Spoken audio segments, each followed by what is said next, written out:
नमस्कार दोस्तों, क्या हुआ आज? वही हुआ जो हम रिपीट करते आ रहे थे सारे के सारे मैचों में, वही गलतियां फिर से एक बार देखने को मिली।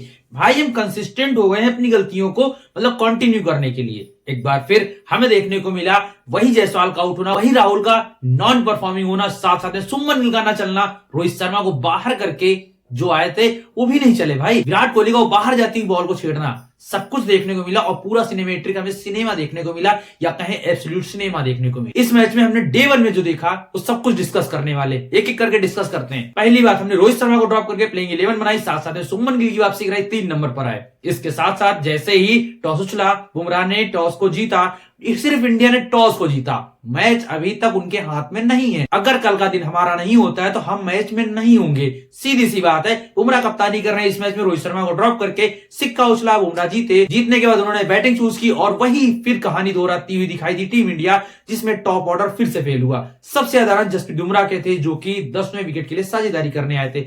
उन्होंने 22 रन बनाए, कप्तानी पारी खेली, उन्होंने दिखाए कैसे 6 और कैसे 4 मारा जाता है। इसके साथ साथ जो दिखाई पड़ा वो दिखाई दिया एब्सोल्यूट सिनेमा, क्योंकि टॉप ऑर्डर फेल रहा। अगर विकेट की बात कर लेते हैं तो यशस्वी जायसवाल 10 रनों पे चलते बने। केएल राहुल करे ऐसी तैसी, जो कोई रन नहीं बना रहा तो हम क्यों बनाए। केएल राहुल से जब जब उम्मीद की जाती है तब तब ये फेल होते। इसी के चलते 11 रन पर पहला विकेट गिरता है, 17 रन पे दूसरा विकेट गिरता है और यशस्वी जायसवाल चलते बनते। यशस्वी जायसवाल 10 रन बनाकर जाते हैं, तीसरा विकेट सुमन गिल का गिरता है। 57 में जब टीम इंडिया के होते हैं तीसरा विकेट गिरता है और सुमन गिल भाई साहब चलते बनते हैं पेविलियन की ओर। इसके बाद आते हैं विराट कोहली से काफी ज्यादा उम्मीदें थी, क्योंकि अब रोहित शर्मा को ड्रॉप करने के बाद में पहली बार ऐसा हुआ जब कप्तान को ड्रॉप किया गया। ऐसे में विराट कोहली सारा बातें शुरू हो गई, उनको परफॉर्म करना ही पड़ेगा। 4-5 सालों से चल रहा है कि वो नॉन परफॉर्म होते हुए टीम में हैं और उनको छेड़ने की किसी में हिम्मत भी नहीं। लेकिन गौतम गंभीर के सामने ये चीजें आ गई हैं कि अब उनको बाहर का रास्ता दिखा सकते हैं। ऐसे में इनको परफॉर्म करना ही होगा। विराट कोहली वही बाहर जाती हुई गेंदों को छोड़ते रहे, लेकिन अंत में उसी बॉल पर आउट हुए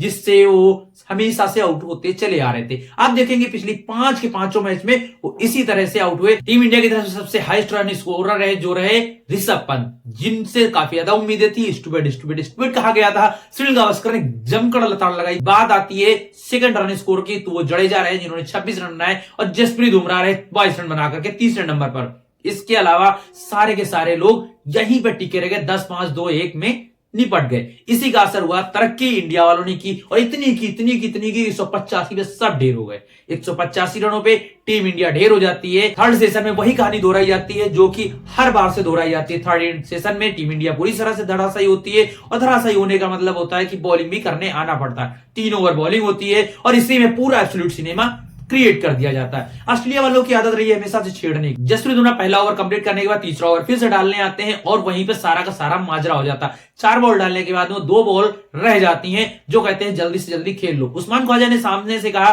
कि रुक जाओ, मैं तैयार हो जाऊं, लेकिन इसी बीच सैन्य का वॉट करके आगे बढ़े। जसप्रीत बुमराह जो कि शांत रहने वाले व्यक्ति हैं, कप्तान है भारतीय टीम के अभी इस मैच में, वो जाकर भिड़ गए। उन्होंने अपना गुस्सा सामने उस्मान ख्वाजा पे निकाल दिया। जसप्रीत बुमराह ने और शिकार हो गए। स्लिप पे राहुल के हाथ कैच करवाया और उस्मान ख्वाजा को ले गए। उस्मान ख्वाजा भी लाई, यार मेरा तो कोई लेना देना भी नहीं था, काहे के लिए हमें आउट करा दिया। बुमराह जो भी आएगा आउट होके जाएगा। भाई तुमने मुझे छेड़ा है, सोते हुए शेर को जगाया है, आखिर तुम बचोगे कैसे। यही कहानी आज के मैच में दिखी। लास्ट बॉल पर जो हुआ वो नहीं होना चाहिए था ऑस्ट्रेलिया के हिसाब से, और इंडिया के हिसाब से बहुत अच्छा रहा। हमें लगता 2-4 ओवर और मैच चले जाते तो 2-3 विकेट और गिर जाने थे और इंडिया ने जो तरक्की की वो 185 रनों पे ऑल आउट हुए, जो कि अभी तक 175, 150 और ऐसे आउट होते चले जा रहे थे। यही कहानी टीम इंडिया की रही। टीम इंडिया 57 रनों पर 3 विकेट जब खोती है तो लंच का टाइम होता है, लंच तक को 57 रन ही बना पाते हैं। इसके बाद में 107 पर 4 विकेट होते हैं जब टी ब्रेक होता है और लास्ट सेशन में जैसे ही हम आते हैं और धड़ गिरते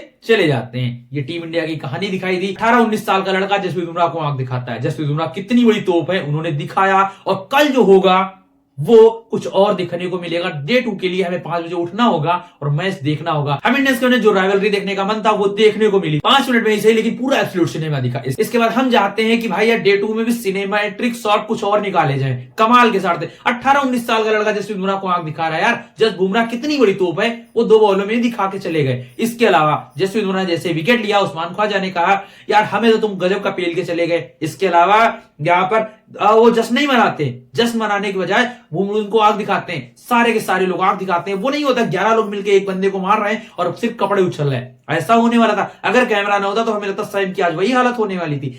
क्यों? सही कह रहे हैं। या डे 2 के लिए तैयार हो जाइए। टीम इंडिया जीतेगी या हारेगी, रोहित शर्मा को ड्रॉप करके कुछ भी नहीं किया टीम इंडिया ने। इस बात पर सबसे बड़ा सवाल रहेगा। भारतीय क्रिकेट में पहली बार हुआ है जब चलती सीरीज में कप्तान बाहर हुआ है। ऐसा मैच धोनी ने किया था, जो कि उन्होंने रिटायरमेंट घोषित की थी। हमें लगता है लास्ट मैच हम खेलते हुए नहीं देख पाएंगे रोहित शर्मा को। रोहित शर्मा की रिटायरमेंट की खबरें लगातार चल रही हैं, लेकिन उन्होंने भी रिटायरमेंट घोषित नहीं किया है। सारा का सारा माजरा इस बार टिका रहेगा सिडनी वाले मैच में। कल के मैच में एब्सोल्यूट सिनेमा में देखने को मिल सकता है और मिलेगा भी। सारे के सारे लोग नई बॉल से कितना झेल पाएंगे, सैम कितना झेलेंगे भाई, कंटापा कितना झेलेगा, हमरा को देखने वाली बात होगी।